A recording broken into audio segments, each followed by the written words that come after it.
खूनों में बसा है। जो पहाड़ी लोग हैं उनकी आत्मा बोलते हैं, जो वो गांव है। पहाड़ी लोगों के जो पहाड़ में रहने वाले लोग हैं, जिनका जन्म यहाँ पे हुआ है, तो गांव तो हमारे लिए स्वर्ग से भी सुंदर है। नमस्कार दोस्तों। हेलो, मेरा नाम ज्योति और मेरा नाम विपिन कुलियाल। हम अपनी संस्था की तरफ से, पुनरुत्थान वेलफेयर सोसाइटी की तरफ से गांव-गांव घूम रहे हैं और देख रहे हैं कि यहाँ पे लोगों के द्वारा किस प्रकार के कृषि के क्षेत्र में किस प्रकार के कार्य किए जा रहे हैं। आज हमारी संस्था जो है यहाँ पर अरुण फार्म के द्वारा किए जा रहे कार्यों का विवरण लेने के लिए आई है, क्योंकि ये जो नरेंद्र नगर विधानसभा है, ये पूरी विधानसभा एक ऑर्गेनिक खेती के लिए जानी जाती है।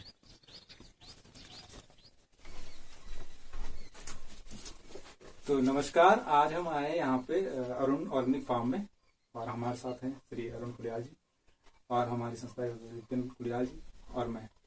तो आज हम यहाँ पे आए हैं अरुण कुलियाल जी से बात, और जो हमारे चैनल का नाम है पुनरुत्थान वेलफेयर सोसाइटी। दूसरा हम यहाँ पे अरुण कुलियाल जी से बात करेंगे कि क्या क्या उनके आजकल रोजमर्रा की जिंदगी में हो रहा है और हम कैसे कैसे वो यहाँ पे काम कर रहे हैं, क्या क्या परिस्थितियां और कैसे कैसे वो कार्य कर रहे हैं। तो सबसे पहले अरुण जी, आप बताएं कैसा लगता है आपको गाँव? आप कितने टाइम से यहाँ पे रहते हैं? बहुत बहुत धन्यवाद ज्योति। सबसे पहले तो गांव तो लोगों के खूनों में बसा है। जो पहाड़ी लोग हैं उनकी आत्मा बोलते हैं, जो वो गांव है। पहाड़ी लोगों के जो पहाड़ में रहने वाले लोग हैं, जिनका जन्म यहाँ पे हुआ है, तो गांव तो हमारे लिए स्वर्ग से भी सुंदर है।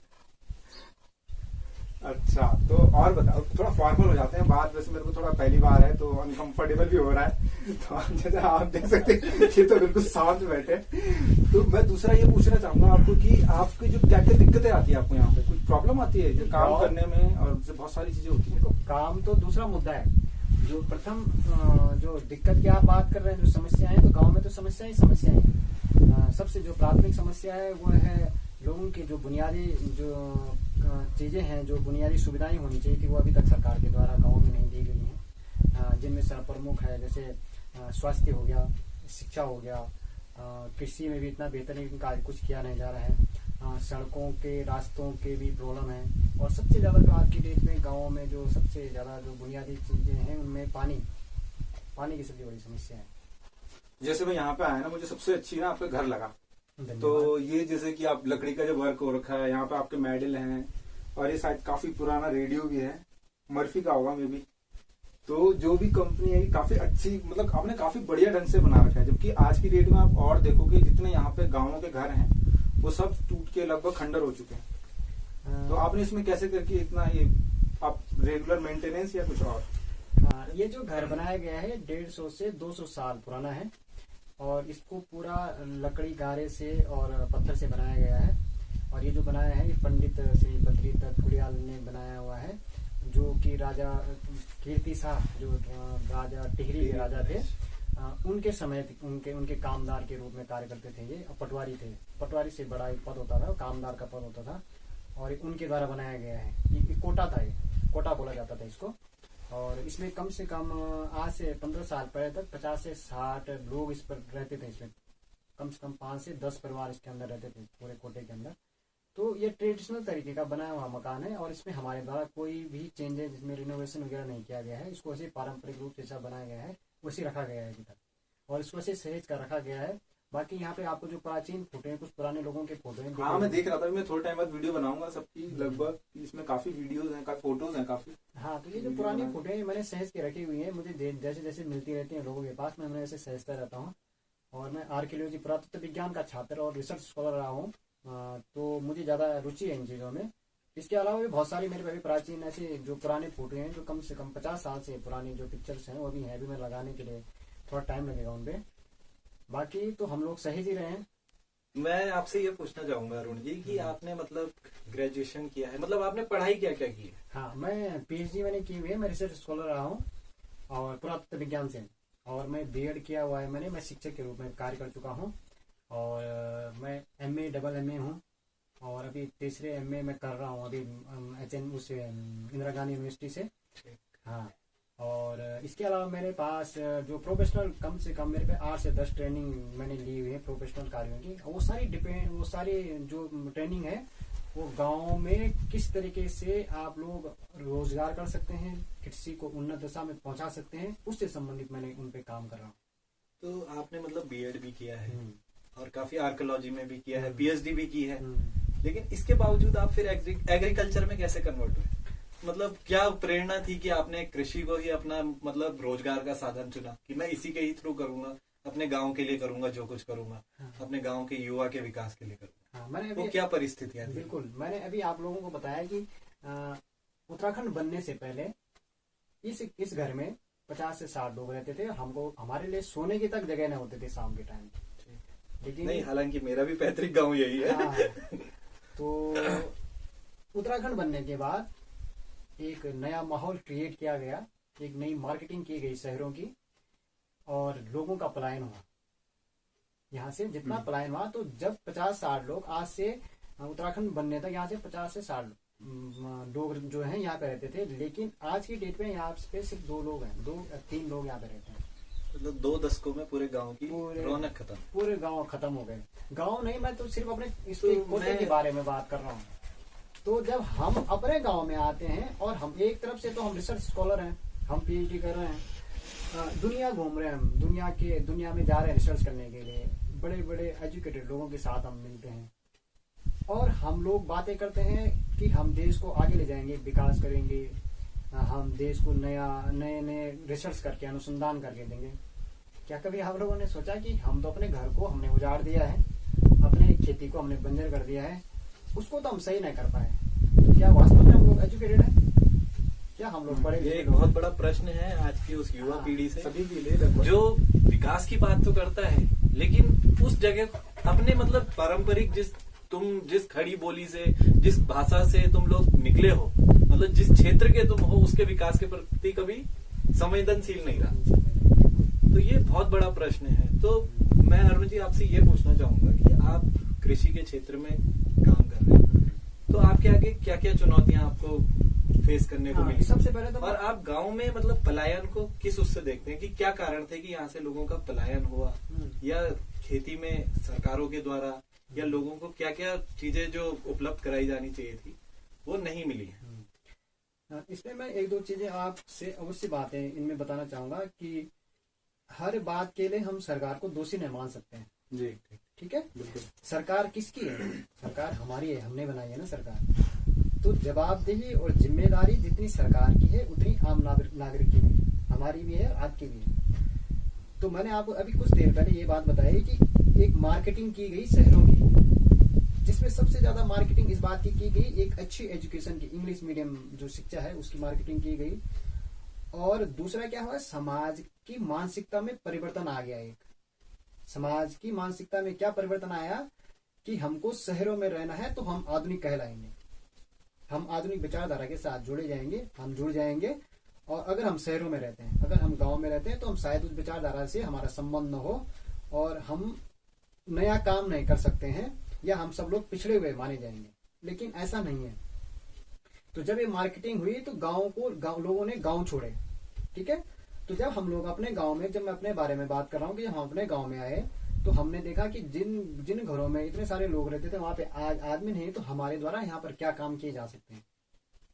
तो हमको काम क्या करना था कि जब यहाँ पर सारे लोग थे, तो वो किस कारण से रह रहे थे, और आज यहाँ पे लोग नहीं रह रहे हैं, तो किस कारण से नहीं रह रहे हैं। ठीक है, तो मेरे दादाजी थे, या किसी और के भी दादाजी लोग रहेंगे, तो वो सिर्फ एक बात बोलते थे कि हम जब शहर जाते थे, हम सिर्फ नमक लेने के लिए जाते थे।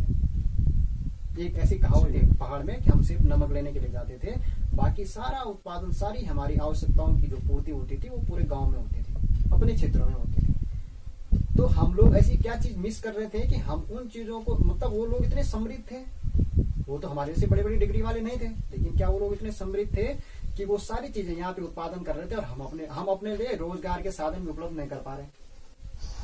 तो मैंने इस पे रिसर्च करी कि हम लोग यहाँ पर क्या कर सकते हैं। तो मैंने ये देखा कि हम यहाँ पे क्या कर सकते हैं। इसके लिए सरकार के द्वारा सबसे पहले क्या कार्य किए जा रहे हैं। तो सरकार के द्वारा छोटे किसानों के लिए, जैसे उत्तराखंड का जो पहाड़ी किसान है, उसके लिए एक मॉडल तैयार किया गया, जिसको कहा गया एकीकृत कृषि प्रणाली, इंटीग्रेटेड फार्मिंग। तो जब मैंने उसके बारे में पढ़ा तो मेरे दिमाग में एकदम से बात आई कि जिन चीजों के बारे में एकीकृत कृषि प्रणाली वाले बात कर रहे हैं, ये तो हमारे गाँव में आज से नहीं बल्कि कई दशकों पहले से हो रही है।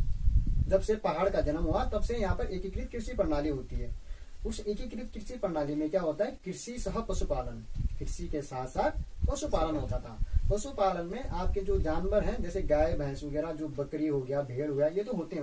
उसके साथ में मुर्गी पालन होता था, मधुमक्खी पालन होता था, मछली पालन होता था, मत्स्य पालन होता था, ये सारी चीजें होती थी। तो जो छोटा किसान था वो अपनी आजीविका की पूर्ति बड़ी बेहतरीन तरीके से करता था।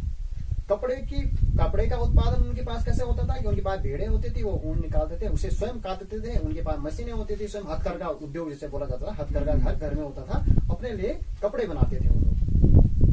तो मैंने इस पे काम किया कि क्यों न इस काम को हम आज की डेट में यहाँ पर करें और इसको व्यवसायिक रूप में करें। पहले तो आजीविका के रूप में होता था, मैं इसको व्यवसायिक के रूप में लाया। तो व्यवसाय के रूप में मैं ये लेके आया कि हम जितना भी उत्पादन करते हैं उसको हम पहले तो अपनी पूर्ति करें और उसके बाद जितना हमारे पास सामान बचता है हम उसको सेल करें, उससे हमारी आमदनी भी बढ़ेगी। तो उसके लिए मैंने एक मॉडल तैयार किया। उसके लिए सबसे पहले मैंने फूड प्रोसेसिंग यूनिट लगाई और अरुण ऑर्गेनिक फार्म के नाम से हम लोगों का एक ब्रांड बना हुआ है, जो हम पहाड़ का जितना भी सामान, जितना भी उत्पादन हम लोग करते हैं, उन सारे उत्पादों को हम अरुण ऑर्गेनिक फार्म के नाम से मार्केट में बेच रहे हैं। जिससे क्या हुआ कि एक तो हमारा कृषि में भी काम हुआ, पशुपालन में भी हम लोगों ने काम किया, और दूसरा हमारा उत्पाद जो है उससे हमारी आजीविका का साधन भी बना। अभी आपने अरुण ऑर्गेनिक फार्म की बात करी है, तो हम अगली जो थोड़ी देर के बाद इसके बाद दूसरी वीडियो बनेगी, उसमें हम आपको उनके बारे में, प्रोडक्ट्स के बारे में बताएंगे। तो आप गांव में खेती कर रहे हैं, तो यहाँ पे मतलब खेती करने में क्या क्या चुनौतियां आपको फेस करनी पड़ती हैं? और मैं थोड़ा सा ये जानना चाहूंगा कि क्या एग्रीकल्चर में गवर्नमेंट मतलब कोऑपरेट करती है? क्योंकि सबसे बड़ा प्रश्न यही है ना कि संसाधन तो आपको सरकार ही चुन के देगी, भाई आप तक किसी चीज की पहुंच सरकार ही बनाएगी। तो सरकारों का कितना योगदान रहता है आप लोगों के उसमें, या क्षेत्र के लोग सरकारों के आगे अपना मतलब अपने आप को किस तरीके से प्रस्तुत कर पाते हैं कि नहीं कर पाते? तो सरकार की अगर जहां तक बात करें तो जितनी सरकार मदद कर रही है ना किसान की, प्रेजेंट टाइम पे अगर किसान काम करने लग जाए, पहाड़ का किसान, तो गांव की तस्वीर बदल जाएगी। सरकार के द्वारा 90% की सब्सिडी औजारों में, यंत्रों में दी जा रही है, खादों में दी जा रही है, पॉली हाउस बनाने में दी जा रही है। 80 से 90% की सब्सिडी सरकार के द्वारा दी जा रही है। अगर आपके कहीं पर भी पानी की सुविधा नहीं है तो सरकार के द्वारा पंप 80% 90% सब्सिडी में दिए जा रहे हैं। अगर कहीं पाइप है, फ्री में सरकार के द्वारा पाइप दिए जा रहे हैं। योजना बनाकर, समूह बनाकर सरकार के द्वारा फार्म मशीनरी बैंक उपलब्ध कराए जा रहे हैं। 10 लाख की मशीनें आपको 2 लाख रुपए में मिल सकती हैं और 5 लाख की मशीनें आपको 1 लाख रुपए में मिल सकती है। इतनी मदद सरकार के द्वारा की जा रही है। और हमारा जो पूरा क्षेत्र है, जो नरेंद्र नगर ब्लॉक है, ये पूरा ऑर्गेनिक ब्लॉक घोषित किया गया है माननीय कृषि मंत्री सुबोध उनियाल जी के द्वारा। और इसमें ऑर्गेनिक में रासायनिक मुक्त खेती की जा रही है, उसके बहुत बढ़िया दाम हम लोगों को मिल रहे हैं। मैं खुद इस कार्य को कर रहा हूँ और सरकार के द्वारा मतलब बीज भी दिया जा रहा है, खाद भी दी जा रही है, दवाइयां भी दी जा रही हैं। और आपको अगर पॉली हाउस लगाना है तो पॉली हाउस दिया जा रहा है। आपको पशुपालन करना है तो गायों के लिए, भैंस के लिए, मुर्गी के लिए, मत्स्य पालन के लिए, बी कीपिंग के लिए, हर चीज पे सब्सिडी दी जा रही है और हर चीज की ट्रेनिंग दी जा रही है। ठीक। और जैसे मैंने आपसे पूछा कि यहाँ पे समस्याएं क्या क्या होती हैं कृषि करने की? समस्या इसमें यहाँ पे सबसे बड़ी प्रॉब्लम है वो है कि डिपेंड करता है कि आप खेती किस जगह पे कर रहे हैं। यानी कि आप ऊसर में खेती कर रहे हैं या सिंचाई वाली भूमि पे खेती कर रहे हैं। तो जहाँ पर सिंचाई वाली भूमि पे खेती की जा रही है वहाँ पे तो किसान लोग अच्छा कमाई कर रहे हैं। लेकिन जो ऊसर वाली है वहाँ पे बारिश पे आधारित खेती होती है, तो वहाँ पे थोड़ा पानी की समस्याएं होती हैं, जो सबसे बड़ी दिक्कत है खेती में। अगर मैं बात करूँ तो एक तो पानी की थोड़ा समस्या हो रही है, दूसरा जंगली जानवरों की है। तो जंगली जानवरों की सुविधा को रोकने के लिए सरकार के द्वारा जाली द्वारा जो घेरवाड़ की जा रही है वो भी दी जा रही है और उसको रोका जा सकता है, किसी हद तक रोका जा सकता है। दूसरा क्या है कि अगर आप छोटे किसान हैं, जिस प्रकार के पहाड़ों में किसान होते हैं, तो उनके लिए 90% सब्सिडी पे पॉली हाउस दिए जा रहे हैं। तो आप पॉली हाउस के अंदर बढ़िया सुरक्षित खेती कर सकते हैं, बेमौसमी सब्जियां या फसल उगा सकते हैं। तो बेसिक आपको फंड्स की कोई इतनी ज्यादा वो है नहीं कि आप फंड्स को रिलेटेड जो गवर्नमेंट आपका फुल सपोर्ट कर रही है इन सब? नहीं, देखो फंड की आवश्यकता तो होती है। अगर आपको 10% पैसे भी देने हैं तो उसके लिए भी आपको फंड रेज तो करना ही पड़ेगा। फंड तो है मतलब सरकारी विभागों का, क्योंकि अब ये योजनाओं से संबंधित हमने बात की तो वो तो थी सरकार के द्वारा जो एक आम आदमी के लिए योजना है, लेकिन योजनाओं को भी भूमि पर क्रियान्वित एक विभाग करता है। तो मैं आपसे पूछना चाहूंगा कि क्या विभागों का आप लोगों के प्रति मतलब रवैया या कॉपरेशन कैसा रहता है किसानों के साथ? मैं पिछले जैसे क्योंकि मैं कई बार मैंने ये सुना है कि लोग बैंकों में जनधन के वो मतलब मुद्रा लोन, मतलब कि काफी सारे बैंक्स होते हैं जो मतलब कस्टमर को उस तरीके से ट्रीट नहीं करते कि जो दे रहा है ले लो भाई, कि वो सरकार की योजना है ले लो, मतलब कि काफी सफर करना पड़ता है किसानों को। तो मैं यही जानना चाहता हूँ कि क्या विभागों का आपको इसमें अच्छा कॉपरेट मिलता है? अन्य विभागों के बारे में मुझे जानकारी नहीं है, लेकिन मैं 2 विभागों में अवश्य जाता रहता हूँ। एक में कृषि विभाग में जाता हूँ और एक में उद्यान विभाग में जाता हूँ। तो आप कृषि विभाग में और उद्यान विभाग में निसंकोच होके जाइए। जो योजना आपके पास है, जो योजना विभाग के पास है, और आप किसान के रूप में अगर वहाँ पे कार्य करने के लिए गए हैं और आप वास्तविक रूप से आप किसान हैं, तो योजनाएं अधिकारियों के द्वारा आपके घर तक पहुंचाई जा रही है। और इसका फायदा मैंने लिया है। सर, जो भी हमारे यहाँ के सुपरवाइजर विभाग में है, आप उनको एक फोन पे सबसे पहले तो वो खुद आपको स्वयं जानकारी देते हैं योजनाओं की, अगर आप काम कर रहे हैं। और अगर आप अनुचित तरीके से लाभ लेना चाहते हैं किसी योजना की, तो आपको नहीं मिल सकती। फिर अधिकारी लोग भी कतराते हैं और अन्य विभाग भी कतराते हैं आप लोगों से। तो अगर वास्तविक रूप से आप किसान के रूप में कार्य कर रहे हैं और धरातल पर कार्य कर रहे हैं, तो अधिकारी स्वयं आपके घर में आगे योजना देके जाएंगे। तो अक्सर वही पूछना चाह रहा हूँ कि क्या पिछले मतलब कुछ समय में ये बिल्कुल प्रणाली में कुछ परिवर्तन हुआ है कि मैं 3 साल से पहले की मैं न जाता हूँ, लेकिन 3 साल से मैं देख रहा हूँ मेरे घर में उद्यान विभाग हो या कृषि विभाग हो, वो जो योजनाएं आते हैं वो सबसे पहले मुझे सूचित करते हैं कि फलानी योजना है, आपने इस पे काम करना है, और हम काम करते हैं। कितने गांव आपके साथ लगभग कितने गांव आपने अभी तक जोड़े हैं कि सारे के सारे इसमें काम कर रहे हैं? हमारे साथ लगभग 500 से अधिक किसान हैं और आसपास के 10 से 15 गांव हम लोगों के हैं, जहां से हम लोग सामान खरीद रहे हैं और किसान हम लोगों से प्रत्यक्ष रूप से और अप्रत्यक्ष रूप से जुड़े हुए हैं। अब जैसे अरुण जी, होता क्या है कि हर जगह पे एक अच्छा वो होता है पहलू हर काम का और एक बुरा पहलू, और समाज में भी दोनों ही किस्म के लोग होते हैं। तो मैं ये जानना चाहूंगा कि जैसे आप गांव के जब आपने ये काम शुरू किया, तो आपने मतलब कुछ इस तरीके के लोग भी देखे जो मतलब टांग खिंचाई वाला हिसाब होता था? क्या वो आपको लगता है कि वो गांव में वही लोग गांव के पिछड़े होने का आज भी कारण?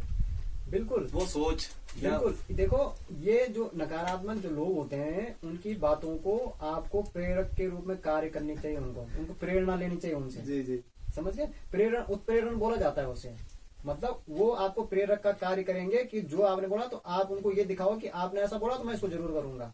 और ये आपको सारे हिंदुस्तान में मिलेंगे, आपको दुनिया में आप किसी भी कोने में। मैंने इसीलिए कहा ना कि हर जगह 2 पहलू होते हैं, और गांव में बहुत ज्यादा होती है वो चीजें कि वो लोग कहते हैं हम यहाँ पे रह रहे हैं तो हमसे तो हुआ नहीं, तू करेगा। क्योंकि वो चीजें होती है कि लोगों के आत्मसम्मान स्वाभिमान पे ठेस हो जाती है कि अगर ये छोटा है हमसे, ये कर रहा है। तो मैं वही चीज पूछना चाह रहा हूँ, वही कह रहा हूँ कि उन्हीं लोगों को आपको उत्प्रेरक का कार्य आप बनाना है, आपने उत्प्रेरण बनाना है उन्हें। मतलब आपका भी हुआ है? बिल्कुल, वो हर जगह होता है। वो आप कहीं पे भी चाहिए, आप किसी भी डिपार्टमेंट में आप जॉब करिए, आप चाहे गवर्नमेंट में है, चाहे आप प्राइवेट में है, चाहे आप गांव में रहते हैं, कृषि करते हैं, किसान हैं, या कोई आप व्यापारी हैं, तो हर जगह मिलेंगे आपको।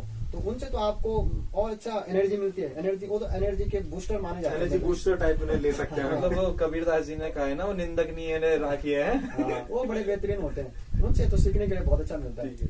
हाँ, दूसरा इसमें जो सबसे महत्वपूर्ण है, जो सकारात्मक लोग हैं जिनके बारे में मैं बात कर रहा हूँ, तो आप यकीन नहीं करेंगे, जो गांव में खेती करने वाली जो महिलाएं हैं, उनको मतलब विशुद्ध नॉलेज है खेती का। मैं इसी बारे में आपसे पूछना चाहता था कि ग्रामीण क्षेत्रों में महिलाओं की क्या सहभागिता है, मतलब योगदान क्या है? महिलाओं को तो विशुद्ध नॉलेज है खेती का, कृषि का। वो अगर अपने हाथ से कहीं पे कुछ चीज डाल देती हैं, कोई भी बीज डालती हैं, तो वो बता सकते हैं आपको कि इस पे कितना होगा और ये कितने टाइम के बाद होगा। मैं कहता हूँ कि आप अपनी एजुकेशन के साथ उनके अनुभव को जोड़िए और फिर आप चमत्कार देखिए। अच्छा, मैं ये जानना चाहूंगा कि आप एग्रीकल्चर में क्या क्या रिफॉर्म्स और चाहते हैं कि जो मतलब कि आपको लगता है कि गवर्नमेंट या हमारे बीच के किसानों को इस चीज को बैठ करके सुलझाना चाहिए, इन मुद्दों पे काम होना चाहिए? देखो, गवर्नमेंट सिंपल सा मेरा एक जो लॉजिक है इस संबंध में कि देखो, किसान से काम तभी करवा सकते हैं आप लोग, विभाग तभी काम कर सकता है जब धरातल पर काम करने वाले किसान होंगे। लेकिन उत्तराखंड के पहाड़ों की स्थिति बिल्कुल अलग है। जो हमारा वाला जो ये क्षेत्र है, यहाँ पर कोई नया लड़का काम नहीं करना चाहता, नए युवक काम नहीं करना चाहते कृषि का। तो अगर जब युवक काम करने के लिए तैयार होंगे, तो सरकार को वो बताएंगे कि हमको किस चीज की आवश्यकता होगी। जी जी जी। मैंने कहा कि मेरे पास पानी नहीं है, तो उन्होंने मुझे टैंक बना के दिए, पॉलीलाइनिंग टैंक बना के दिए, उन्होंने मुझे पाइप ला के दिए, उन्होंने मुझे पंप ला के दिए। तो सरकार तो ये मदद कर सकती है आपकी ना, सरकार आपके खेत में हल नहीं लगाएगी, हाँ ये तो सही बात है। सरकार आपके खेत में बीज नहीं डालेगी, वो तो आपने डालना है। तो जब आदमी काम करेगा, जब युवा अपने खेत में काम करेगा, तो उसके बाद वो बताएगा ना आपको कि मेरे को क्या चाहिए। इम्प्लीमेंट जब करेगा ना किसान, तभी तो होगा। जब तक आप इम्प्लीमेंट ही नहीं कर रहे हैं तो रिक्वायरमेंट कैसे पता चलेगी विभाग को कि आपकी रिक्वायरमेंट क्या है। तो मैं वही जानना चाहता हूँ, तो मेरे को तो ऐसा क्या किया जाए हाँ मेरे कि गांव में मतलब युवा जो है, जो यहाँ से पलायन हो चुका है, वो गांव की तरफ अपना रुख करे। देखो, इसके लिए तो बहुत सारा कार्य करना पड़ेगा। सबसे पहले तो मैंने आप लोगों को स्टार्टिंग में एक बात बोली थी कि सामाजिक जो मनोदशा है लोगों की, उसमें परिवर्तन करना पड़ेगा। जब तक आप सामाजिक मनोदशा को परिवर्तन नहीं करेंगे, आप कभी सोच भी नहीं सकते कि पहाड़ों में पलायन हो सकता है। वो सिर्फ एक मुद्दा बन के रही है। बिल्कुल, सामाजिक परिवर्तन, मानसिकता का मतलब, मनोदशा का मतलब मेरा ये है कि लोगों के दिमाग में ये चीज बैठ गई है कि हमने शहरों में जाके अपने बच्चों को इंग्लिश मीडियम में पढ़ाना है। अब चाहे तुम इंग्लिश मीडियम गांव में बना दो, मैं आपको गारंटेड कह रहा हूँ कि वो लोग वापस नहीं आएंगे, वो शहरों में ही रहेंगे। जब बगल में हमारा एक गाँव है, तो वहाँ पे हाँ। मैंने देखा था कि वहाँ पे इंग्लिश मीडियम शायद स्कूल हो गए, हाँ। स्टार्ट हो गए 9th और 11th के। तो वहाँ पे तो शायद शुरू हो गया। अब देखते हैं कितना कुछ हो पाता है। वैसे जो लेकिन वो पढ़ा कौन रहे हैं? वो लोग पढ़ा रहे हैं ना जो गाँव में होंगे। जी जी जी। वो लोग नीचे से कोई नहीं आया, ऊपर आया कोई ऊपर? नहीं ऊपर तो कोई नहीं। वो मैं आपको बता रहा हूँ कि जिनका पलायन हो गया है उनको ऊपर लाना बहुत मुश्किल है। लेकिन जो लोग गाँव में हैं उनको आप रोक सकते हैं, अगर बुनियादी सुविधाएं जैसे स्कूल हो गया और स्वास्थ्य हो गया, अगर उन पे थोड़ा काम किया जाए तो रोका जा सकता है। बाकी रही इंडस्ट्री की बात, तो इंडस्ट्री कोई बाहर का बड़ा उद्योगपति तो आएगा नहीं इंडस्ट्री लगाने के लिए। जी जी। ये तो आप मान के चलना। तो पहल किसको करनी है? जो गांव के युवा है, जो गांव में रह रहे हैं लोग, उनको करना पड़ेगा। और ये तब होगा जब आपकी मनोदशा में परिवर्तन आएगा। चलिए अब तो आपके ये सही है। खेतों की तरफ थोड़ा सा एक नजर डाली जाए। ठीक है, आपने चलो। बर्मी कंपोस्ट पे भी काम कर रहे हैं, ठीक है। तो हम जानना चाहेंगे, जो किसान भाई हमारे साथ में शायद हमारा वीडियो देख रहे हो, तो उनके लिए आपको मैसेज देना है कि बर्मी कंपोस्ट के लिए उन्हें क्या करना है। ठीक है। तो ये देखिए, अब हम चलते हैं अरुण ऑर्गेनिक फार्म के बर्मी कंपोस्ट जहाँ पे उन्होंने बनाया है, और इसे केचुआ खाद भी बोलते हैं। तो ये देखिए अरुण कुलियाल जी यहाँ पे, ये शायद कुछ काम कर रहे हैं।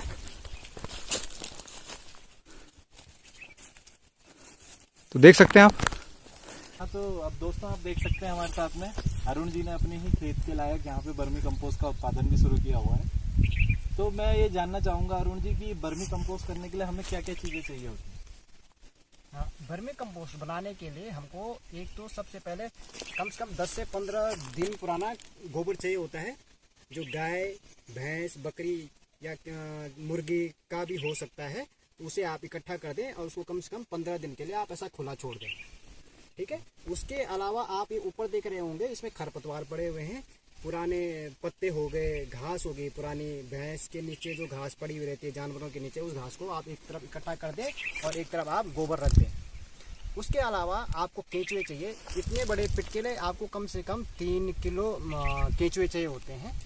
तो आप केंचुए लाइए और सबसे पहले नीचे इस पे आप खरपतवार डालिए और खरपतवार के ऊपर आप गोबर डालिए और फिर उसके ऊपर केंचुए डालिए आप, और फिर उसके ऊपर हल्की सी परत एक गोबर की खाद की डाल दीजिए। तो 3 महीने के अंदर आपके पास ये बर्मी कंपोस्ट बनकर तैयार हो जाती है और फिर आप इसका प्रयोग अपने जितने भी आप जैविक रूप से जो खेती कर रहे हैं उसमें आप खाद के रूप में प्रयोग कर सकते हैं।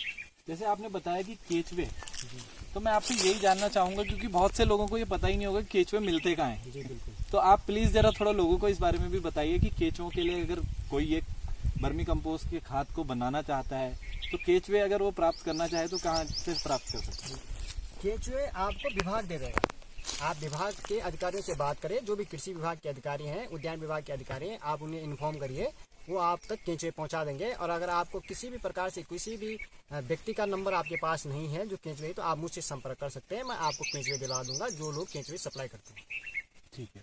और मैं ये जानना चाहूंगा कि ये जो बर्मी कंपोस्ट के थ्रू जो ये खाद बनती है, क्या ये मार्केट में इसका क्या रेट होता है? अगर कोई खाद उत्पादन ही करना सोचे कि मैं बर्मी कंपोस्ट के थ्रू खाद बनाना चाहता हूँ, क्योंकि एक तरीके का रोजगार है, बिल्कुल, तो मैं ये जानना चाहूंगा कि क्या इसमें कुछ आय के स्रोत हैं व्यक्ति के लिए? वर्मी कंपोस्ट आज की डेट पे एक बहुत बड़ा उद्योग लोगों के द्वारा स्थापित कर दिया गया है। लोगों के द्वारा बहुत सारे ऐसे उत्तराखंड में ही बहुत सारे लोग ऐसे हैं जो वर्मी कंपोस्ट की खाद को बना रहे हैं और बेच रहे हैं। तो इसका प्राइस आपको 10 रुपये से 30 रुपये किलो के बीच में आप इसको सेल कर सकते हैं। ठीक है, मतलब जो नॉर्मल वैसी खाद जो बाजारों में बिकती है वो ये उससे महंगी है, उससे सस्ती है, उससे सस्ती है। और उसके तो दुष्परिणाम है कि जिसके कारण लोगों को, तो मैं वही देख रहा हूँ क्योंकि असल में क्या हो चुका है कि बहुत कम मेंटेलिटी के साथ में ऐसा है कि लोग कृषि को, एक एग्रीकल्चर को, मतलब हालांकि ये किसान के लिए तो ये था कि मैंने आम आदमी को वो करना है भाई, एक सेवा भाव था, लेकिन बहुत से लोगों ने इसे एक व्यापार की तरह वो कर लिया है। तो वो मतलब मनुष्य के खाने पीने के उसमें पूरे कॉम्प्रोमाइज कर रहे हैं कि क्या डाल रहे हैं क्या नहीं डाल रहे, चावल में कंकड़ मिल जाते हैं, तो वही हिसाब हो रहा है। हाँ, तो ये तो बिल्कुल एकदम प्योर ऑर्गेनिक है और ये परंपरागत रूप से जो वैदिक कृषि भी इसको बोला जाता है, जीरो बजट खेती भी बोला जाता है, प्राकृतिक खेती भी कहा जाता है और जैविक खेती भी बोला जाता है। और ये परंपरागत रूप से ही की जाती है और परंपरागत जो भी वो हैं खाद जो है उनका ही प्रयोग किया जाता है। तो ये वर्मी कंपोस्ट किया है तो आपकी इसमें लागत कितनी आई? ये पूरा का पूरा मेरा फ्री में मुझे मिला हुआ है और ये सरकार के द्वारा मुझे दिया गया है। मतलब सरकार पूर्ण सहयोग कर रही है, किसानों का बस करने वाला है। हाँ, ये जो पिट है, ये पिट 2000 से 3000 रुपए के बीच में मार्केट में मिलती है। 2000 से 3000 रुपए की ये पिट है और ये पिट मुझे सरकार के द्वारा फ्री में निःशुल्क मुझे दी गई है, क्योंकि मैं काम कर रहा हूँ यहाँ पर। बहुत सारे किसान हैं जो काम कर रहे हैं, उनको ये खेत के लिए दी जाती है। और इस पर हम वर्मी, ये यहाँ तक कि ये जो डंडे दिए हुए हैं ये भी सरकार के द्वारा ही दिए गए हैं, सरकार की योजनाओं के द्वारा दिए गए हैं। और इसको जो बनाया जाता है, इस पे आप ज्योति जरा थोड़ा सा नजदीक से आकर के दिखाओ। तो ये कुछ दिनों के बाद, अभी इसको 1 से 1.5 महीना हुआ है, तो ये खाद इस प्रकार से हमारी बन रही है। इसके अंदर केंचुए हैं, केंचुए शायद नीचे गए होंगे। एकदम चाय पत्ती के जैसा आकार होता है ना, चाय पत्ती के जैसा कलर होता है, इस प्रकार की खाद बन जाती है कुछ दिनों के बाद। ये देखिए, ये केंचुए हैं इसमें, ये देखिए, ये केंचुए दिख रहे हैं आपको? ये देखिए, ये केंचुए हैं। और ये देखो, ये बारीक चाय पत्ती के जैसे ये देखो खाद हो रही है। जी। तो 2-3 महीने के बाद ये बड़ी बेहतरीन तरीके से ये खाद आपको यहाँ पे मिलेगी और एकदम बारीक चाय पत्ती के आकार की होती है। तो इसको ऐसे ढका के रखना पड़ता है क्योंकि इसमें डायरेक्ट सनलाइट नहीं होनी चाहिए। तो इसके लिए मैंने जाली का प्रयोग किया है, जिससे कि सनलाइट को रोका जा सके। ग्रीन जाली का प्रयोग किया हुआ है। ऊपर से भी इसमें ज़्यादा पानी ना घुसे और जिससे केंचुओं के अंदर, केंचुए जो है दलदल में खराब ना हो जाए। ज़्यादा पानी में भी वो खत्म हो जाते हैं और गर्मी में भी केंचुए खत्म हो जाते हैं, इसलिए इसमें उसको मैंने चारों तरफ से ढका हुआ है और जाली का प्रयोग किया गया है। इस प्रकार से हम यहाँ पे केंचुआ खाद बना रहे हैं और इसमें कोई लागत नहीं है, ये फ्री में बनता है। मतलब अगर युवा करना चाहे तो खाद बेचकर भी पैसा कमा सकते हैं, क्योंकि यूरिया वाली खाद की आज की डेट में थोड़ी सी डिमांड घटी रही है। हर कोई अपने हेल्थ कॉन्शियस। तो दोस्तों, अभी हम अरुण जी से बात कर रहे थे, अरुण फार्म के और ऑर्गेनिक खेती के जो क्षेत्र में काफी अच्छा काम कर रहे हैं। ये आप देख सकते हैं, यहाँ पे इन्होंने कुछ चीजें लगाई भी हैं। तो अरुण जी से ही जानते हैं कि आखिर ये क्या क्या है। तो अरुण जी बताइए, ये किस प्रकार से आप जैविक खेती की? ये हमारे द्वारा पूर्ण रूप से जैविक खेती की जा रही है यहाँ पे। और आपकी जानकारी के लिए मैं बता दूं कि नरेंद्र नगर ब्लॉक में, पूरा नरेंद्र नगर ब्लॉक ही जैविक कृषि करता है। जैविक कृषि क्षेत्र घोषित किया गया है। और यहाँ पर हमारे द्वारा एक तो मल्टीग्रेन जो आटा आता है मार्केट में, उसके लिए हमारे द्वारा यहाँ पे जौ का उत्पादन किया जा रहा है। ये जौ है और ये पूर्ण रूप से ऑर्गेनिक है। ठीक, मतलब ऑर्गेनिक खेती और इनऑर्गेनिक खेती में अंतर क्या है? सबसे पहला, क्योंकि कई लोग इस चीज में कंफ्यूज बहुत होते हैं कि यार ऑर्गेनिक क्या होता है, इनऑर्गेनिक क्या होता है। तो आपसे थोड़ा सा स्पष्टीकरण जानना चाहेंगे कि क्या होता है, अंतर क्या है? ऑर्गेनिक खेती वह परंपरागत खेती होती है जिसमें किसी भी प्रकार की रासायनिक खादों का प्रयोग नहीं किया जाता है। ठीक। गोबर से बनी हुई खादें या गोबर और केंचुए से बनी हुई गोबर की जो वर्मी कंपोस्ट है उसका प्रयोग किया जाता है। और जो पेस्टिसाइड यानी कि जो कीटनाशक का प्रयोग भी किया जाता है वह गाय मूत्र, गौमूत्र से और गोबर से, इस प्रकार के बहुत से उत्पादों से मिलाकर ऑर्गेनिक रूप से ही उसमें कीटनाशक का प्रयोग किया जाता है। और खाद के रूप में भी ऑर्गेनिक खाद जो होती है वो गोबर से और वर्मी कंपोस्ट से इनको यूज किया जाता है। इसमें किसी प्रकार का यूरिया, DTP कुछ भी नहीं डाला जाता है, कोई भी रासायनिक खाद नहीं डाली जाती। तो आप हल लगाने के लिए यहाँ पे क्या यूज करते हैं? यहाँ पे हम कल्टीवेटर का प्रयोग करते हैं। छोटा वाला कल्टीवेटर है, सरकार के द्वारा 80% सब्सिडी पे कल्टीवेटर दिए जा रहे हैं। एक कल्टीवेटर जो हम यूज़ करते हैं, एक 12-12.5 हज़ार रुपये का आता है और एक 17 हज़ार रुपये का आता है। तो एक का वेट 35 किलो के आसपास है और एक का 50 किलो के आसपास है।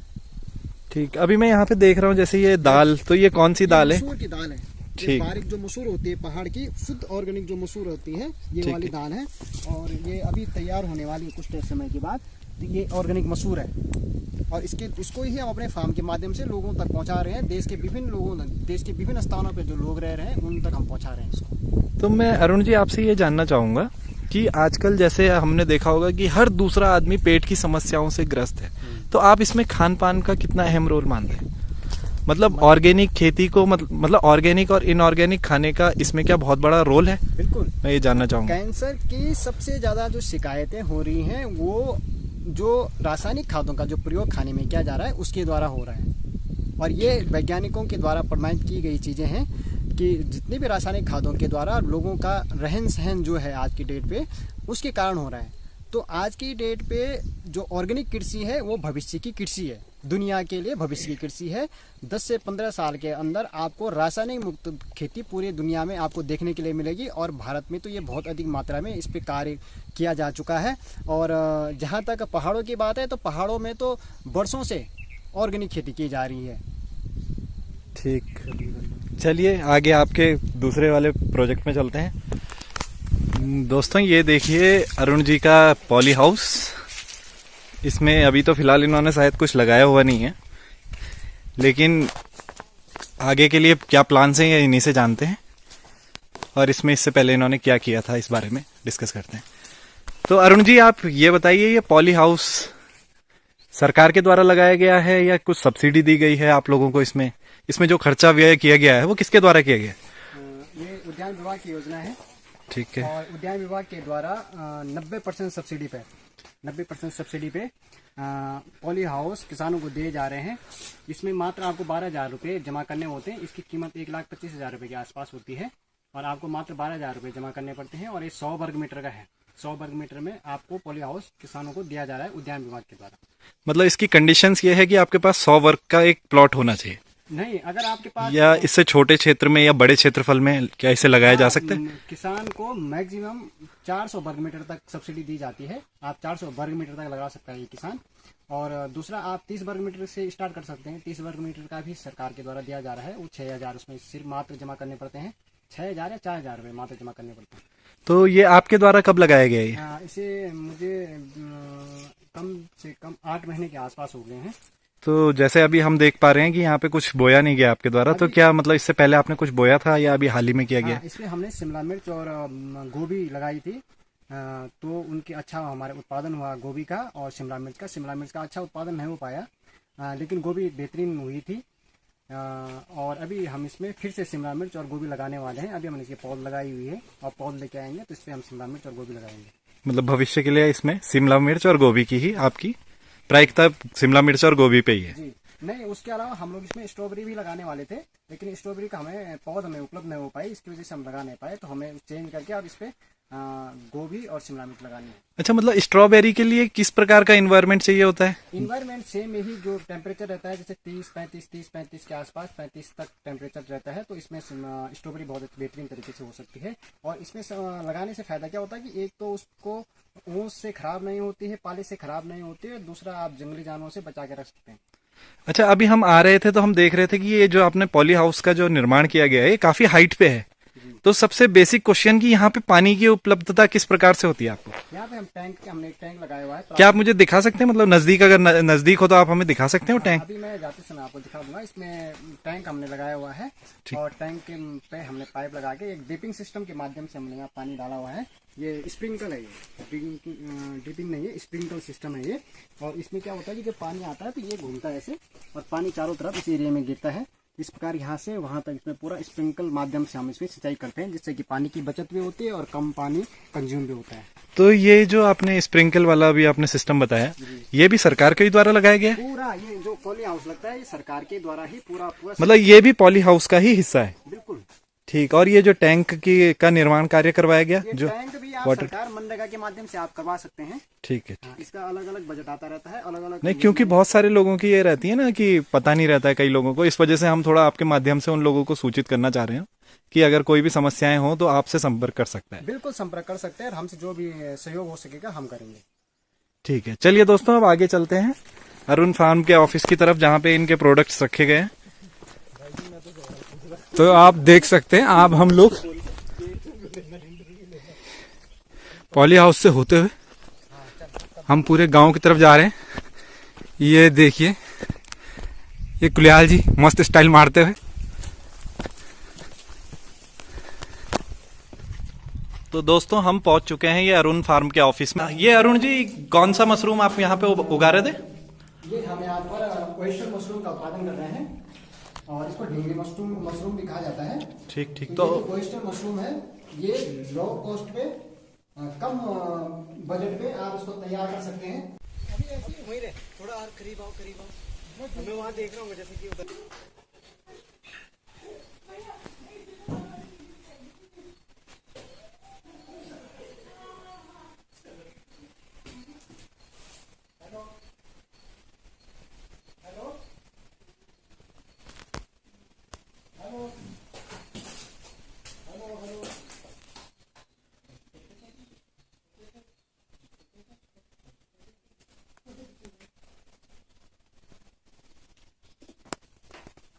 आगे हैं, ये देखिए प्रोडक्शन हाउस है और यहाँ पे ये है सर, ये बता सकते हैं आप ये किस किस चीज की मशीन है? एक तो ये है, हाँ, ये जैसे हमको बड़ियाँ बनाते हैं जी, दाल बड़ी वगैरह बनाते हैं, तो उसके लिए हम दाल को पीसने के लिए मशीन लाई हुई है। अच्छा। हाँ। और ये गार्लिक छीलने के लिए, गार्लिक को पील करने के लिए, छीलने के लिए मशीन लाई हुई है। जी जी जी। और ये वाली बल्ब ब्रेकर, गार्लिक के जो बल्ब होते हैं उसको तोड़ने के लिए है, क्योंकि इसके जो गार्लिक का सबसे ज्यादा उपयोग जैसे अचार बनाने में, पाउडर बनाने में करते हैं। जी जी। और ये कूटने और पीसने के लिए दोनों के काम आती है। देख सकते हैं आप। हाँ, ये एक पीसने का है और एक कूटने वाला है, जिसमें हम जंगोरा धान वगैरह कूटते हैं, और एक पीसने का जितने भी आटा वगैरह पीसते हैं। ये पल्वराइजर है। ये पल्वराइजर ये हल्दी और मिर्ची को पीसने के लिए होता है। और ये जो सामने है, ये जो मशीन है, ये हल्दी की जो पॉलिशिंग होती है, जो हल्दी को बाहर का छिलका निकालते हैं, ये उसके लिए यूज की जाती है। तो अरुण जी, मैं ये पूछना चाहूंगा कि ये जो मशीनें आपने पूरा सेटअप किया है, इसके लिए आपको सरकार से कोई प्रोत्साहन राशि प्रदान हुई है या मतलब किसी प्रकार का कोई फीडबैक, और ये मशीनें आपने कहाँ से ऑर्डर की है? प्रोत्साहन तो सरकार की मुख्यमंत्री स्वरोजगार योजना के अंतर्गत मैंने इसको दिया था, अप्लाई किया था, लेकिन मैंने उनको एक बजट बना के दिया था, प्रोजेक्ट रिपोर्ट मैंने जो बना के दी थी, उतना तो मिल नहीं पाया, पर उनसे जितनी भी कोशिश हो सकी है बैंक के द्वारा, बैंक ने मेरा सहयोग किया है। और बाकी मैंने अपने जो खुद के मेरे पास पैसे थे उससे मैंने इसको यूनिट को स्थापित किया है। तो ये जो मशीन है ये महाराष्ट्र से, अकोला से आई है, महाराष्ट्र से। और ये जो मशीन है ये अहमदाबाद से आई हुई है। ये तो लोकल ऋषिकेश से लेके आया हुआ मैं, बाकी ये दोनों मशीनें राजकोट से आई हुई हैं, और ये भी ऋषिकेश से है। ये दोनों मशीन राजकोट से आई हुई हैं। और इनकी असेंबलिंग के लिए आपको कोई इंजीनियर आया उनका, या आपने खुद ही कर दी थी? असेंबलिंग इजी है या टफ है, मैं ये जानना चाहूंगा। नहीं, असेंबलिंग मैंने स्वयं करी, मतलब कोई से मशीनें खुल के आई हुई थी, और मैंने स्वयं देके यूट्यूब पे वीडियो देके उनका, और उनका जो स्ट्रक्चर था, स्ट्रक्चर को देखे मैंने स्वयं असेंबल की, और सारे प्रॉपर काम कर लिए।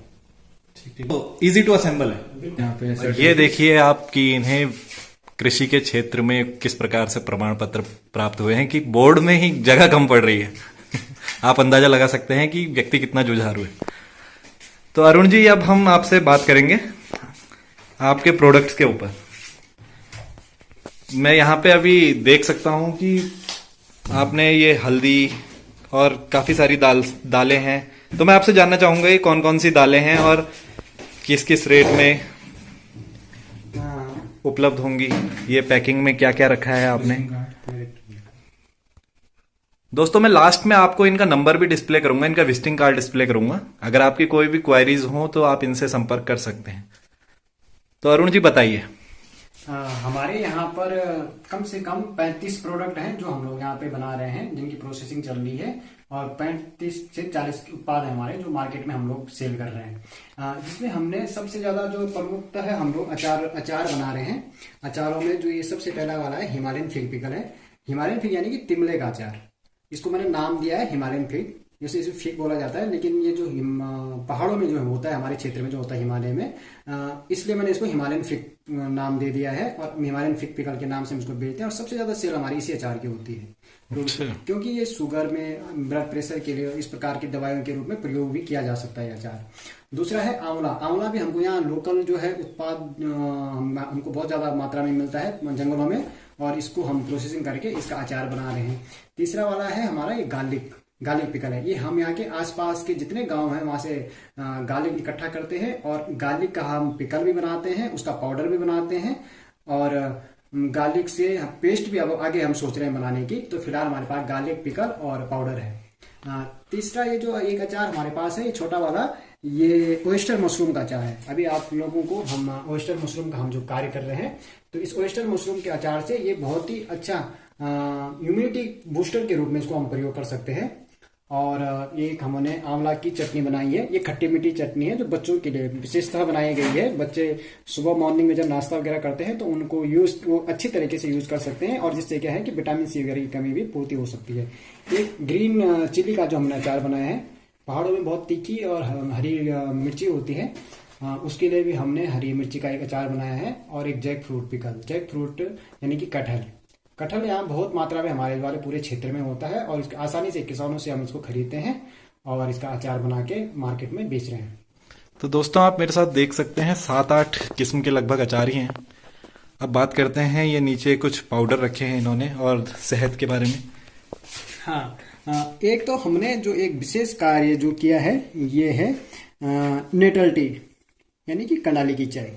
ठीक। हम लोगों से गांव में जो लोग गांव में रहते हैं उनसे कंडाली इकट्ठा करवाते हैं, उनके क्षेत्र में जो कंडाली रहती है, बिच्छू घास जिसे बोला जाता है, और उसकी प्रोसेसिंग करके हम इसकी टी बना रहे हैं, जो कि हड्डियों के लिए, एलर्जी के लिए, हार्ट के लिए, किडनी के लिए विशेषतः मुख्यतः ये यूज की जाती है। और लोग इसको आजकल बहुत चाय के रूप में इसको ले रहे हैं। जिस प्रकार से ग्रीन टी होती है उसी प्रकार से एक नेटल टी है, और जिसकी की बहुत अच्छी डिमांड हमारे पास है। इससे हमारा जो ये नेटल टी है ये राजस्थान, दिल्ली, अहमदाबाद इस प्रकार और मुंबई में पहुंच रहा है हमारा पूरा सामान। दूसरा, हमारे यहाँ की जो सबसे विशेष एक मुख्यतः जो चीज है जो वो है टर्मिक पाउडर। ये एक ऐसा उत्पाद है हमारा कि जिसमें हाईली कर्क्यूमिन लेवल है। इसमें क्या होता है कि 5% से भी ज्यादा कर्क्यूमिन लेवल है इसमें हल्दी में, और इस हल्दी को हम पूरे दुनिया में हम पहुंचाना चाहते हैं इसकी प्रोसेसिंग करके। ये हमारे द्वारा, किसानों के द्वारा, मेरे स्वयं के द्वारा भी ये उगाई जाती है। बहुत ही बेहतरीन क्वालिटी की हल्दी है, और हम लोगों से खरीद कर इसकी प्रोसेसिंग करते हैं और इसको फिर मार्केट में सेल कर रहे हैं। और नेक्स्ट है जिंजर पाउडर। हमारे पूरे क्षेत्र में, पूरे एरिया में जिंजर यहाँ पे बहुत मात्रा में उत्पादन इसका किया जाता है, तो इसका हम अचार भी बनाते हैं जिंजर का, और जिंजर को रॉ जिंजर भी हम सेल करते हैं, और इसका पाउडर भी हम लोग मार्केट में सेल कर रहे हैं। ये ओयस्टर मशरूम का सूप है। कोरोना हो गया या डेंगू जैसी बीमारियां होती हैं या कैंसर जैसी बीमारियां हैं, तो जब आदमी की इम्यूनिटी कमजोर हो जाती है तो उसको बूस्ट करने के लिए हम लोगों के द्वारा एक ओयस्टर मशरूम का सूप बनाया गया है, जो कि बहुत ही बेहतरीन और बहुत ज्यादा लोग इसको पसंद कर रहे हैं। तो ये ओयस्टर मशरूम सूप जो है ये हम लोगों के लिए एक उत्पाद हमने बनाया है। ये स्वयं का उत्पादन है हमारा ओयस्टर का। अच्छा अरुण जी, मैं आपसे एक चीज और पूछना चाहूंगा कि ऑर्गेनिक और इनऑर्गेनिक जितने भी प्रोडक्ट होते हैं इनमें प्राइसिंग का क्या डिफरेंस रहता है? हाँ, क्या ये महंगे होते हैं प्राइस वाइज? बिल्कुल। अभी जो ऑर्गेनिक, जितने भी ऑर्गेनिक सामान मार्केट में बिक रहे हैं वो सारे के सारे उनका जो मूल्य है वो इनऑर्गेनिक जो सामान है उससे ज्यादा है। उसका कारण है कि ये बहुत कम मात्रा में इनका उत्पादन किया जा रहा है, और इनका जो खेत में जो उत्पादन भी होता है, उत्पादन की जो दर होती है वो रासायनिक खादों के अनाज जो होते हैं उससे थोड़ा कम होता है। तो हमें दालों के विषय में बताइए थोड़ा। हाँ, अभी एक और है। अच्छा, हाँ, ये गार्लिक पाउडर मैंने आपसे बताया था। ये नमक है, ग्रीन नमक, जो पहाड़ का सबसे प्रसिद्ध ग्रीन नमक है। ये ग्रीन नमक, ये हरा नमक भी इसे बोला जाता है। ये सिलबट्टे में पिसा जाता है, जिसमें हरी मिर्च, पुदीना, और मुर्रा एक पौधा होता है गांव में जो सुगंध के लिए यूज किया जाता है, और काला नमक हो गया, और एक सॉल्ट होता है, जो पत्थर वाला सॉल्ट होता है, सॉल्ट क्या बोलते हैं उसे? Rock salt. रॉक सॉल्ट का इसमें प्रयोग करते हैं। और ये सिलबट्टे में पिसा हाथ के द्वारा मेड इन हैंड बना हुआ ये है, और इसकी भी बहुत अच्छी डिमांड है। ये हम मार्केट में एक हमने इसे भी निकाला हुआ है। और एक सबसे बेहतरीन जो हमने एक नया जो उत्पाद मार्केट में उतारा है, ये हनी आंवला मुरब्बा। ये हमने एक ऐसा उत्पाद निकाला है कि हमने इसको शुगर के साथ नहीं, बल्कि हमने आंवले का मुरब्बा बनाया है शहद के साथ में। Health conscious. हाँ, ये इतना बेहतरीन है कि आपको बच्चों को अगर खांसी हो रही है या बुजुर्गों को खांसी हो रही है, या आपको बच्चों को चॉकलेट के जगह पर अगर कोई चीज खिलानी है, तो एक तो आप इससे विटामिन सी की कमी पूरी कर सकते हैं, दूसरा शहद तो बहुत ही अच्छा, स्वास्थ्य के लिए अच्छा माना जाता है। तो जब शहद और आंवला मिलता है तो वेदों में उसको अमृत कहा गया है। तो ये हमने एक अमृत नामक एक उत्पाद बनाया है जिसकी बहुत अच्छी डिमांड है, और हमारा कई कुंटल का ये सेल हो रखा है। ठीक है, अब दालों के विषय में जानना चाहेंगे आपसे। बिल्कुल। ये मैं यहाँ पे देख रहा हूँ। हाँ, तो सबसे पहले मैं आपको झंगोरे के बारे में बता रहा हूँ। झंगोरे से आप सब लोग परिचित हैं। ये पहाड़ों में उगने वाला, पहाड़ों में उत्पादित होने वाला, सबसे अधिक मात्रा में प्राचीन समय में, आज से 15-20 साल पहले तक सबसे अधिक मात्रा में लोगों के द्वारा खाया जाता था, और ये बिल्कुल व्यक्ति एकदम स्वस्थ रहता था। लेकिन आजकल इसका थोड़ा उत्पादन कम हो गया है, लेकिन हमने लोगों को फिर से, किसानों को प्रोत्साहित किया और लोग इसे उगाने लगे। ये डायबिटीज के लिए बहुत अच्छा एक भोज्य पदार्थ माना जाता है। डायबिटीज के जितने पेशेंट होते हैं, मरीज होते हैं, उसको बहुत प्रिफेयर करते हैं झंगोरे को। ये हल्दी है। हल्दी के बारे में मैं आपको पहले ही बता चुका हूँ। ये हमारी दो टाइप की पैकिंग है। एक छोटी वाली पैकिंग है जिसमें हाई करक्यूमिन लेवल रहता है, वो थोड़ा कॉस्टली जाती है, और इसमें थोड़ा हाई करक्यूमिन लेवल कम है, लेकिन है दोनों ऑर्गेनिक, इसका रेट थोड़ा कम रहता है। नेक्स्ट है oyster mushroom, dry oyster mushroom. बहुत सारे लोग ऐसे होते हैं जिनको मशरूम खाना होता है, ओयस्टर मशरूम चाहिए होता है, लेकिन हम उनके पास रॉ मशरूम नहीं पहुंचा पाते हैं, क्योंकि जब दूरी ज्यादा हो जाती है तो ये जल्दी खराब हो जाता है। तो उनको देने के लिए, उनको मशरूम पहुंचाने के लिए हमारे द्वारा उसको ड्राई किया गया है, और ड्राई मशरूम को हम उत्तरांचल के बाहर कहीं दूर सस्ता तक भेज सकते हैं। ये ओयस्टर मशरूम है। इसके अलावा हमने कैंडी बनाई है, आंवला कैंडी। ये आंवला कैंडी आप बच्चों को उनकी विटामिन सी की कमी पूरा करने के लिए आप उनको आंवला कैंडी खिला सकते हैं। आप चॉकलेट की जगह आंवला कैंडी खिलाइए, और उससे आप बच्चों के अंदर विटामिन सी की कमी को खत्म कर सकते हैं, और बाकी बच्चों को एक चॉकलेट का एक विकल्प के रूप में आप इसको यूज कर सकते हैं। ये मिर्ची पाउडर है। ये हमारा खुद के खेतों में उगाई गई मिर्ची है, उसका पाउडर है। एकदम तीखी मिर्ची, लाल। इसका कलर आपको थोड़ा फीका लगेगा, लेकिन ये एकदम तीखी लाल मिर्ची है। हाँ, और नेक्स्ट है कड़ी पत्ता। ये कड़ी पत्ता है जो लोग खाने में यूज की जाते हैं। जैसे दक्षिण भारत की बहुत सारे आइटम होते हैं, और उत्तर भारत में भी हम लोगों के पहाड़ी लोग भी इस कड़ी पत्ता को यूज करते हैं। तो ये कड़ी पत्ता की प्रोसेसिंग करके भी हम लोग इसको ड्राई करके आप लोगों तक भेज रहे हैं। कड़ी पत्ता है ये भंगजीर। ये भंगजीर है। ये भी उत्तराखंड में अलग अलग क्षेत्रों में होती है, और इसको अधिकतर चटनी बनाने के प्रयोग में यूज किया जाता है भंगजीर को। बाकी हमारे पास दालें हैं, जैसे ये गहत है। गहत जिसको पथरी के लिए वरदान माना जाता है, और स्वास्थ्य वर्धक, सर्दियों में इसको काफी यूज किया जाता है। ये जखिया है जो तड़के के रूप में यूज होता है।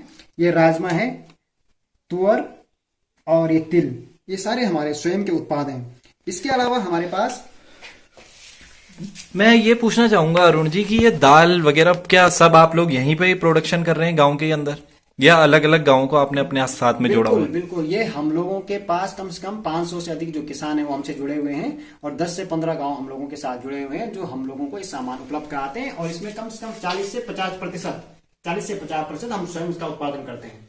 इसके अलावा हमारे पास ये मक्की का आटा है, एकदम ऑर्गेनिक मक्की का आटा है जो हमारे खुद के खेतों में होता है। ये मंडवे का आटा है, ये रयास है, और वो उड़द, और वो मसूर है। ये सारे के सारे हमारे खुद के उत्पाद हैं। ठीक, तो दोस्तों आप मेरे साथ देख सकते हैं यहाँ पे, अगर आप हेल्थ कॉन्शियस हैं तो देखिए इनऑर्गेनिक और ऑर्गेनिक में कितना डिफरेंस होता है प्राइसिंग से लेकर के, और आपकी हेल्थ में भी कितना डिफरेंस दिखाई देगा। अरुण ऑर्गेनिक फार्म का, और ये यहाँ पे स्टाफ है। हाँ जी मैडम, तो क्या नाम है आपका? सर मेरा नाम मनीषा है। जी मनीषा जी, तो आपको कैसा लग रहा है यहाँ पे अरुण ऑर्गेनिक फार्म में काम करके? मुझे बहुत अच्छा लग रहा है जी। और क्या क्या फायदे क्या क्या हुए हैं आप लोगों को, जैसे अगर यहाँ पे ऑर्गेनिक सर। फार्म एक बने? तो हमें यहाँ पे रोजगार मिला है जी। और एक सबसे बड़ा फायदा ये है कि हम पलायन को रोकने में काफी हद तक मतलब मदद कर पा रहे हैं। जी जी। और लोगों को बहुत अच्छा जो पहाड़ी प्रोडक्ट सारे सामान हम लोगों को पहुंचा पा रहे हैं। जी जी जी। हाँ जी सर। अरे सब बहुत बढ़िया। आपका ये अब क्या पैक कर रहे हैं वैसे आप? ये मैं मशरूम अचार पैक कर रही हूँ, ऑयस्टर। अच्छा, मशरूम अचार। तो देख सकते हैं आप यहाँ पे पैकिंग की फुल है। और देखिए ग्लव्स भी हैं, बिल्कुल ढंग से हाइजीनिक तरीके से बिल्कुल पैकिंग हो रही है यहाँ पे। Okay done. तो हमने आज पूरे दिन भर अरुण ऑर्गेनिक फार्म में बिताया। बहुत बहुत धन्यवाद आप लोगों का, ज्योति और विपिन, कि आप लोग यहाँ पर आए और आप लोगों ने हमें प्रोत्साहित किया। आगे भी आप ऐसे प्रोत्साहित करते रहें, तो हमारे अलावा और भी जो नवयुवक हैं वो लोग भी प्रोत्साहित होंगे और आगे काम करेंगे। वैसे जो लोग नहीं जानते हैं वो है कि वो अरुण जी हैं, मेरे चाचा लगते हैं, और हमारा गांव जस्ट दूसरे गांव 2-3 गांव छोड़ के वहीं पे है। तो हमने जो ऑर्गेनाइजेशन चलाई है पुनरुत्थान वेलफेयर सोसाइटी, जिसमें हम 3 लोग लगभग मेंबर ही हैं। तो मैं आपसे ये कहना चाहूंगा कि जो हमने प्रोग्राम चलाया अपना, जो हमने यूट्यूब चैनल चलाया है, तो हमने जिस तरीके से हम गाँव गाँव जाके लोगों से, जो लोग गांव के लिए कुछ काम करना चाहते हैं, जो लोग गांव की भलाई के लिए कुछ करना चाहते हैं, उन लोगों को हम मिलके अपने यूट्यूब चैनल के थ्रू, जो हमारे पुनरुत्थान वेलफेयर सोसाइटी का जो यूट्यूब चैनल है, उसके थ्रू हम गांव गांव जाके लोगों को बता रहे हैं और प्रोत्साहन कर रहे हैं, जिसमें हम दोनों अब शुरुआत हमने कर दी है। और हमने सबसे पहले हम आपसे आके मिले। हमें पता है वीडियो में बहुत सारी गलतियां होंगी, तो आगे जिस तरीके से युवाओं के लिए आपका क्या संदेश है अरुण जी? हाँ, और क्षेत्र के जो किसान भाई हैं उनके लिए, युवाओं के लिए? युवाओं के लिए तो मैं सबसे पहले ये बोलना चाहूंगा कि अगर आपको ऐसा लगता है कि सरकार आपके खेतों में काम करेगी तो आप ये बात बोल देंगे। अगर आपको शुरुआत करनी है तो आपको स्वयं से शुरुआत करनी पड़ेगी और खेत में आपको स्वयं जाना। बात खेत की नहीं है। अगर वास्तव में आप पलायन के लिए काम करना चाहते हैं, रिवर्स माइग्रेशन पे आप काम करना चाहते हैं, स्वरोजगार पे आप काम करना चाहते हैं, कृषि भी अगर आप काम करना चाहते हैं, शुरुआत आपको स्वयं से करनी पड़ेगी। आपको किसी के भरोसे नहीं रहना है कि कोई व्यक्ति आके मुझे ये करवाएगा, ऐसा कोई नहीं करेगा। जब आप शुरुआत करेंगे फिर सारे के सारे लोग आपकी मदद करने के लिए तैयार होंगे। ये आप सकारात्मक सोच लेके आपको आगे बढ़ना पड़ेगा। आप किसी के भरोसे काम शुरू मत करिए, आप खुद के दम पर, खुद के भरोसे पर काम शुरू करिए, फिर लोग आपसे स्वयं जुड़ जाएंगे। आपका स्लोगन, कोई टैगलाइन अरुण फार्म की? अरुण फार्म के एसेंस ऑफ नेटिव सॉइल, यानी कि अगर आपको खुशबू और स्वाद अपनी मिट्टी के उत्पादों का चाहिए तो आप हमारे उत्पादों को खरीदिए। अरे बहुत बढ़िया। और आप मतलब आप एक बार हमारे दोस्तों को, जो लोग आपके दोस्त देखना चाह रहे हो, जो हम भी चाह रहे हैं कि गांव गांव जाकर हम लोग इसको प्रोत्साहन करें, और जैसे आप हमारे साथ हैं ही, तो हम भी रिवर्स माइग्रेशन में, महिला सशक्तिकरण, हम हर चीज पे काम कर रहे हैं। तो आप एक बार कैमरे में देख के बोल दीजिए प्लीज कि हमारे चैनल को लाइक करें, सब्सक्राइब करें, शेयर, कमेंट और सजेशन भी कर दें। पुनरुत्थान rural development and social welfare society के चैनल को सब्सक्राइब कीजिए और लाइक कीजिए। बाकी आपको अगर किसी भी प्रकार की सहायता, सहयोग की आवश्यकता है तो 24 घंटे आप मुझे कांटेक्ट कर सकते हैं। पुनरुत्थान सोसाइटी को आप संपर्क कर सकते हैं, उसके किसी भी सदस्य को हम तत्पर हैं आपकी सेवा में। चलिए, तो फिर इसी बात के साथ विपिन जी आप कुछ कहना चाहेंगे? ये फॉर्म देख के कुछ, आपके फॉर्म देख के कुछ एक टैगलाइन हमने क्या कहनी है, फार्म उनका है टैगलाइन भी उन्हीं की सूट करेगी। चलिए, लेकिन काफी अच्छा लगा कि उनके द्वारा क्षेत्र में इतना, मतलब लगभग हम काफी वॉक करके आए हैं, तो 5-6 किलोमीटर के एरिया में आपने अपने फार्म को डेवलप किया, जिसका कि यहाँ पे अभी वीडियो में हमने दिखाया भी। एक लड़की, मतलब अभी गांव की 2-4 लड़के और हैं, वो अभी थे नहीं, जा चुके थे, उन लोगों को क्षेत्र में ही रोजगार मिल रहा है। बिल्कुल, वो एक बहुत अच्छी पहल है। दूसरा, गांव में थोड़ा सा आपको देख करके लोगों को लग रहा है कि हम भी कर सकते हैं। बिल्कुल, अगर ये कर रहे हैं तो हम भी कर सकते हैं। बिल्कुल, तो वो एक काफी अच्छी पहल है। ओके, तो थैंक यू। और इसी चैनल के साथ हम ओके, धन्यवाद, बाय, धन्यवाद।